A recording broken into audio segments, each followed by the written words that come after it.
నమస్తే ఫ్రెండ్స్. ఈరోజు మనం 108 అడుగులు ఎత్తైన శ్రీ ఆంజనేయ స్వామి వారి విగ్రహం మరియు ఆలయం దర్శనం చేసుకుందామండి. విశాఖపట్నంలో అతిపెద్ద ఆంజనేయ స్వామి విగ్రహం కొండపై ఎత్తుగా కనిపిస్తుందండి. ఇక్కడ ఒంటె వాహనంని దర్శనం చేసుకోండి. ఈ మెట్లు ఎక్కాక మనకి 108 అడుగుల శ్రీ అభయ ఆంజనేయ స్వామి దర్శనం ఇస్తారు. మనం ఇప్పుడు విగ్రహం చుట్టూ ప్రదక్షిణ చేసుకుందామండి. వ్యూస్ చూడండి విశాఖపట్నం. ఈ ఆలయం సీతమ్మధార విశాఖపట్నంలో ఉంటుందండి. సీతమ్మధార కొండలు దగ్గర ఎత్తైన ప్రదేశంలో ఈ హనుమాన్జీ విగ్రహం కట్టారండి. కిందన పెద్ద ఆలయం ఉంటుంది, పైన విగ్రహం. చాలా బ్యూటిఫుల్గా ఉంటాయి వ్యూస్. ఇప్పుడు మనం ఆల్మోస్ట్ రీచ్ అయిపోయామండి. ఇక్కడ నుంచి ఇప్పుడు మనం వెళితే అదిగోండి, అప్పుడే హనుమాన్జీ స్టాచ్యూ దగ్గరే మనం రీచ్ అయిపోయాం. ఇక్కడ వే టు హనుమాన్ టెంపుల్ రాసింది కదండి, ఇక్కడ నుంచి వెళ్ళాలండి. ఇప్పుడు మనం చేరుకున్నామండి. ఇక్కడ హనుమాన్ జయంతి చాలా గ్రాండ్గా సెలబ్రేట్ చేస్తారు. ఇక్కడ చూసారా సింహాద్రప్పన్న, ఇక్కడ పెయింటింగ్స్ ఉంటాయండి వాల్ పైన రామాయణం నుంచి. మనం ఈ ఆలయానికి స్కూటర్లు, కారు లేక ఆటో మీద మనం రీచ్ ఇక్కడ అవ్వచ్చండి. కొంచెం హైట్లో ఉంటుంది. చూడండి ఎంత బ్యూటిఫుల్ వ్యూస్ని, కొండలు ఉంటాయండి బ్యాక్ సైడ్. ఇంకా ఇక్కడ స్కూటర్ పార్కింగ్ ఉంటుంది. ఇంకా విగ్రహానికి దగ్గరగా ఒకవేళ సీనియర్ సిటిజన్స్ అయితే కార్ పార్కింగ్ చేసుకోవచ్చని అక్కడ మెన్షన్ చేసి ఉంది. ఇంకా అక్కడ షూస్ ఎక్కడ పెట్టుకోవాలో అవి కూడా అన్నీ క్లియర్గా అన్ని బోర్డ్స్ ఉంటాయండి. మనం చదువుకొని అలా ఫాలో అవ్వచ్చు. ఇక్కడ ఎంత బాగా పువ్వుల మొక్కలు అవి కూడా పెంచుతున్నారు.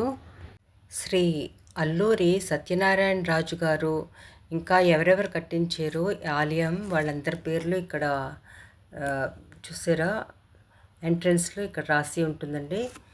అండ్ సింహాచలం దేవస్థానం వారు ఈ ఆలయం కట్టించడానికి భూమిని ఇచ్చారు. గిరి ప్రదక్షిణ రోజు చాలా భారీ సంఖ్యలో భక్తులు వచ్చి ఈ ఆలయంకి ఇక్కడ దర్శనం చేసుకుంటారండి. గర్భగుడి దగ్గర ఇలా మెట్లు ఉంటాయండి. ఈ మెట్లు ఎక్కితే మనం పైకి రీచ్ అవుతామండి విగ్రహం దగ్గర. సో ఇక్కడ కింద గర్భగుడి దగ్గర ఒక విశాలమైన, ఇక్కడ చూసారా ఎంత ప్లేస్ ఉంటుందోని, చాలామంది ఒకేసారి ఇక్కడ ప్రదక్షిణ చేసుకోవచ్చు. ఒంటె వాహనం దర్శనం చేసుకోండి. ఆలయం ఒక ద్వారాలకి విష్ణుమూర్తి దశావతారాలు ఎంతో చక్కగా చెక్కబడి ఉంటాయి. ఇక్కడ నుంచి మనకి విగ్రహం కనిపిస్తుందండి. వ్యూస్ కనిపిస్తాయి కొండలవేను. ఇక్కడ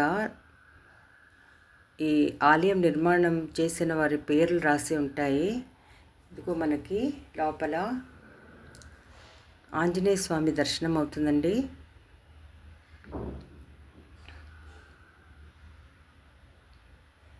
ఎంతో బాగుంటుంది ఇక్కడ ఫ్లోరింగ్ అదిను. ఇక్కడ గోడల పైన ఎన్నో విగ్రహాలు చెక్కబడి ఉంటాయి. ఆంజనేయ స్వామి, సీతారాములు, వినాయకుడు, రామలక్ష్మణులు ఇలా ప్రదక్షిణ చేస్తూ అన్నిటికీ మనం దర్శనం చేసుకోవచ్చు. ఇక్కడ నేమ్స్ రాసి ఉన్నాయండి. ఆలయం కట్టించిన వారి పేర్లు ఇక్కడ ఉంటాయి. సో ఇక్కడ బాల్స్, ఫ్లోరింగ్ అన్నీ కూడా చాలా నీట్గా బాగుంటాయి. ఇక్కడ స్తంభాలు చూస్తున్నారు కదా ఎంత పెద్దవి వెడల్పుగా ఉన్నాయో అని. ఇవి మనకి 108 అడుగుల హనుమంతుడిని సపోర్ట్ చేస్తాయండి ఆలయం లోపల నుంచిను. ఇక్కడ సైజ్ చూడండి ఎంత పెద్దగా ఉన్నాయో కదా. ఇక్కడ విగ్రహాలు దర్శనం చేసుకోండి.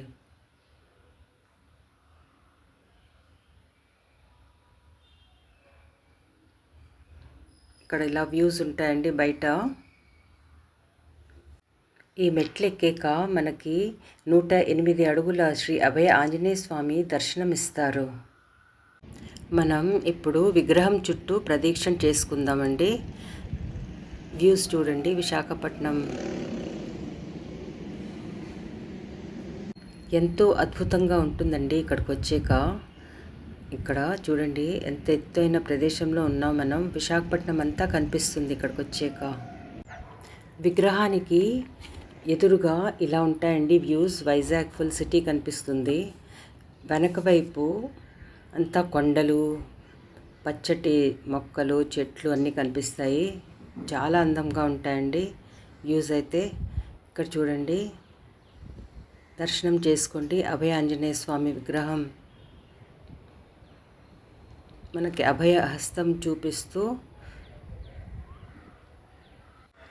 మనం పైకి రీచ్ అయ్యాక ఇంకా కొన్ని వ్యూస్ చూడండి. ఇక్కడ ఇలా జెండా ఉంటుంది. ఇక్కడ ఇంకా కొన్ని పెయింటింగ్స్ ఉంటాయండి. షిరిడీ బాబా, శివపార్వతులు, ఇంకా చూడండి ఎంత విశాలంగా గద ఎంత పెద్దగా ఉంటుందో. హనుమంతుడి పాదాలు దర్శనం చేసుకోండి. ఇక్కడ గద చూసారా ఎంత పెద్దగా ఉంటుందోని. చాలా విశాలంగా ఉంటుందండి విగ్రహం. ఇవి ఫ్రంట్ వ్యూస్. ఇక్కడ పెద్ద వాటర్ ట్యాంక్ ఉంటుందండి.